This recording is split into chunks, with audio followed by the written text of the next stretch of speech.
Bonjour et bienvenue dans cette vidéo où nous allons étudier la fonction cosinus. C'est le grand 3 du chapitre sur les fonctions trigonométriques sinus et cosinus. Cette étude, elle va être très similaire à celle que nous avons faite pour la fonction sinus, c'est-à-dire que tout d'abord nous allons étudier la fonction sur l'intervalle 0π, ensuite nous allons étendre cette étude sur l'intervalle moins pi en utilisant une symétrie, et puis sur l'ensemble R tout entier grâce à la périodicité de la fonction cosinus. On commence donc sur l'intervalle 0π. Alors pour l'étude, pour le tableau de variation, nous avons besoin de nous intéresser à la dérivée. La dérivée de cosinus, nous l'avons déjà vu dans une vidéo précédente. Cosinus prime, c'est égal à moins sinus. Et pour pouvoir dresser le tableau de variation, ce que nous cherchons, c'est le signe de moins sinus. Pour le signe, nous allons regarder sur le cercle trigonométrique. Ici, nous sommes sur 0π, donc entre cet angle-là et ici. Alors donc le sinus, c'est l'ordonnée à chaque fois du point situé sur le cercle trigonométrique. Donc quand on va de ce point à celui-là, le sinus, l'ordonnée est toujours positive, puisque on est dans cette partie dans ce demi-cercle, donc l'ordonnée est toujours positive. L'ordonnée, elle est négative quand on est par ici, dans les angles négatifs, ou alors après pi. Voilà, donc quand on va de 0 à pi, le sinus est toujours positif. Et comme ici c'est moins sinus, eh bien c'est toujours négatif. Donc cosinus prime de x est toujours négatif sur l'intervalle 0π. Et voici donc le tableau de variation sur 0π. La dérivée, donc on a dit, elle est négative, elle vaut 0 en 0 et en pi, puisque c'est moins sinus x. Et donc la fonction cosinus est décroissante, on va de 1 à moins 1. Alors on peut donc tracer cette courbe, la courbe représentative de la fonction cosinus, entre 0 et pi, donc on obtient une courbe ainsi, on peut prendre plusieurs valeurs, etc. On obtient une courbe qui passe à 0 en pi sur 2, et donc décroissante avec une tangente horizontale ici en 0 et ici en pi, enfin au point d'abscisse pi. Nous allons maintenant étendre cette étude sur l'intervalle moins pi. Pour cela, nous n'allons pas refaire toute l'étude, comme pour la fonction sinus, nous allons utiliser une propriété de symétrie du cosinus qui est la suivante. Pour tout réel x, cosinus de moins x est égal à cosinus x. Alors en effet, si on prend le cercle trigonométrique et qu'on place un point qui correspond à un angle x, et qu'on place le point symétrique par rapport à l'axe des abscisses du point qui correspond à l'angle moins x, donc ici en rouge l'angle x, en vert l'angle moins x, quand on regarde leur cosinus, c'est-à-dire l'abscisse, eh bien c'est la même. Ici on a bien la même abscisse pour l'angle x et pour l'angle moins x, ce qui veut dire que cosinus de moins x est égal à cosinus x. Donc ça c'est la propriété. Une définition, c'est que quand pour une fonction qui vérifie f de moins x est égal à f de x, on dit que cette fonction est paire, donc la fonction cosinus est paire. Et lorsqu'une fonction est paire, il y a une propriété sur sa courbe représentative qui est la suivante. La courbe représentative, donc d'une fonction paire et de la fonction cosinus en particulier, est symétrique par rapport à l'axe des ordonnées. Donc ici on a une symétrie axiale par rapport à cet axe, l'axe des ordonnées. En effet, si on prend un point M qui correspond à une abscisse x et donc à une ordonnée qui est cosinus x, puisque le point M est sur la courbe représentative de cosinus, et qu'on prend le symétrique par rapport à l'axe des ordonnées, ce symétrique il a pour abscisse moins x, puisque c'est le symétrique, et il a la même ordonnée. Donc c'est bien cosinus moins x est égal à cosinus x, c'est la même ordonnée pour des abscisses qui sont symétriques.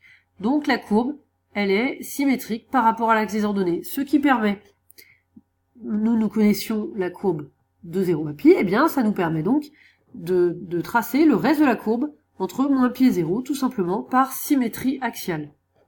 Et maintenant le dernier paragraphe, courbe représentative de la fonction cosinus sur l'ensemble R tout entier. Là c'est exactement le même raisonnement que pour la fonction sinus, nous allons étudier la périodicité de cosinus.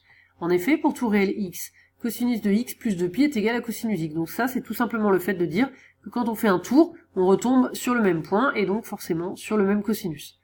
C'est pour ça, parce que x plus de pi c'est tout simplement le même angle avec un tour en plus.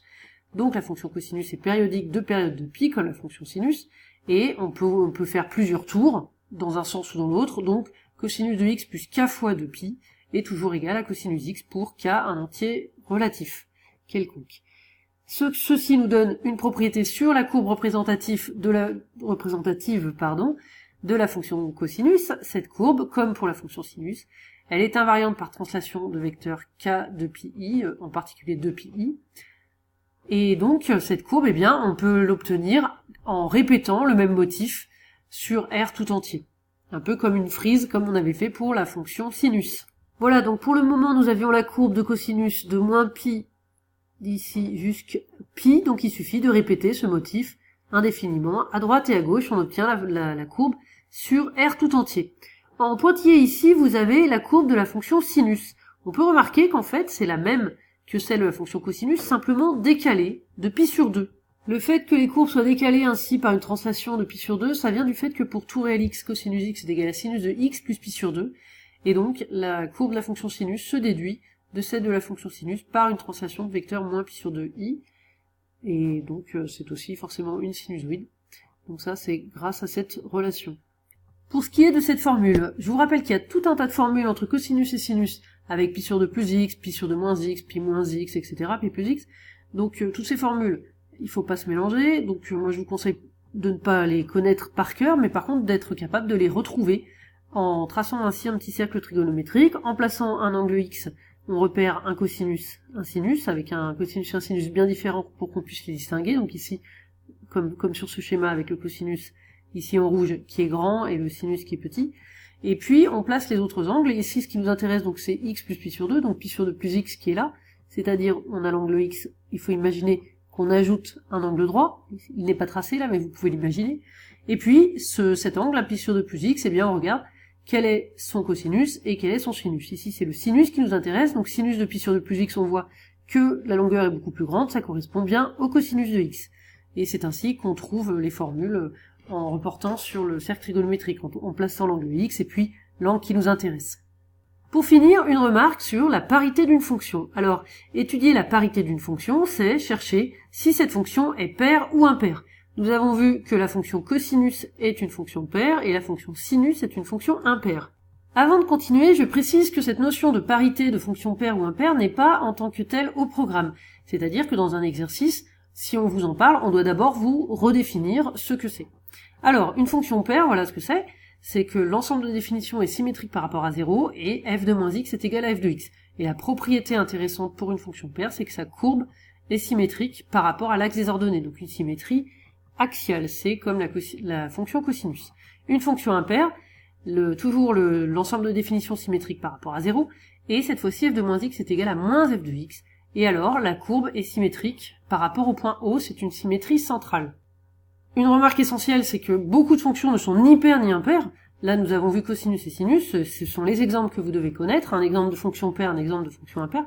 Par contre, la plupart des fonctions ne sont ni l'un ni l'autre. Et puis, dernière chose, donc l'intérêt d'une fonction paire ou impaire, c'est ce que nous avons vu pour les fonctions sinus et cosinus.